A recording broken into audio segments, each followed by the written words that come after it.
வணக்கம் வியூவர்ஸ். இது எல்லா நோய்களுக்கும் தீர்வு தர ஒரே மருந்து. இதை விடாம தினமும் 30 நிமிஷம் செஞ்சா யமன் கூட கிட்ட வர மாட்டான். என்னன்னு தெரிஞ்சுக்க ஆவலா இருக்கா? வாங்க நம்ம ஆரோக்கியம் சேனல்ல பார்க்கலாம். 8 போட்டா யமன் எட்டி போவாங்கிறது பழமொழி. அதனாலதான் சாதாரணமா நடக்கிறது கூட ஒரு 8 போயிட்டு வரேன்னு பெரியவங்க சொல்லுவாங்க. 8 வடிவுல நடக்கிறதால உடலின் எல்லா நோய்களுக்கும் தீர்வு தரதுன்னு சித்தர்கள் குறிப்புல இருக்கு. முதல்ல இதுக்கு 15 அடி நீள அறையில 8 வடிவத்தின் இரு முட்டைகளை 10 அடி அளவுல வடக்கு தெற்கா வரைஞ்சுக்கணும். பிறகு காலையிலயும் மாலையிலயும் வெறும் வயிற்றுல 30 நிமிஷம் நடக்கணும். இதுல முதல் 15 நிமிஷம் வடக்கு தெற்காகவும் அடுத்த 15 நிமிஷம் தெற்கு வடக்காகவும் நடக்கிறது ரொம்ப நல்லது. இதனால நடக்க ஆரம்பிச்ச 15 நிமிஷத்திலேயே நெடுநாளா சேர்த்த மார்பு சளி கொஞ்சம் கொஞ்சமா கரைஞ்சு வெளிவரத பார்க்கலாம். 8 வடிவ நடைபயிற்சி அக்கு பிரஷரை அடிப்படையா கொண்டிருக்கிறதால உடலின் ரத்த ஓட்டம் சீராகுது.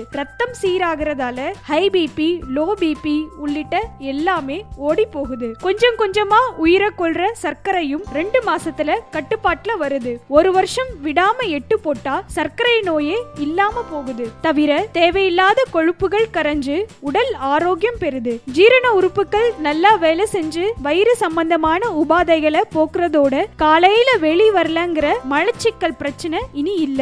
மேலும் குடலிருக்க நோய், பாதவலி, மூட்டு வலி உள்ளிட்ட பல நோய்கள் 8 வடிவ நடப்பயிற்சியால சரியாகுது. இப்படி உச்சந்தலையிலிருந்து உள்ளங்கால் வரை ஏற்படுற எல்லா நோய்களுக்கும் தீர்வு தர இந்த 8 வடிவ நடப்பயிற்சினால 5 கிலோ ஆக்சிஜன் உள்ளிழுக்கப்படுது. இதனால நுரையீரல் விரிவடைஞ்சு நாட்பட்ட ஆஸ்துமா, இருமல், சளி, ஏன் டிபி கூட சரியாகுது. இந்த 8 கொட்டையே பார்த்து நடக்கிறதால கண் பார்வை கூர்மையடைஞ்சு கண் சம்பந்தப்பட்ட பிரச்சனைகள் நீங்குது. மேலும் நரம்பு தளர்ச்சி, மன அழுத்தம், மூல நோய், தூக்கமின்மை, இருதய நோய், சிறுநீரக நோய்கள் கூட 8 வடிவ நடைபயிற்சியால சரியாகுது. தினமும் இந்த 8 வடிவ நடைபயிற்சியை செஞ்சா வயதானவர்கள் கூட இளமையா உணரலாம். இளமையானவர்கள் எப்பவும் இளமையாகவே இருக்கலாம். அப்புறம் என்னங்க, எல்லா நோய்க்கும் ஒரே மருந்து தான் 8 வடிவ நடைபயிற்சி. இன்னும் இந்த மாதிரி ஆரோக்கியம் சம்பந்தமான குறிப்புகளை தெரிஞ்சுக்க மறக்காம நம்ம ஆரோக்கியம் சேனலை சப்ஸ்கிரைப் பண்ணுங்க.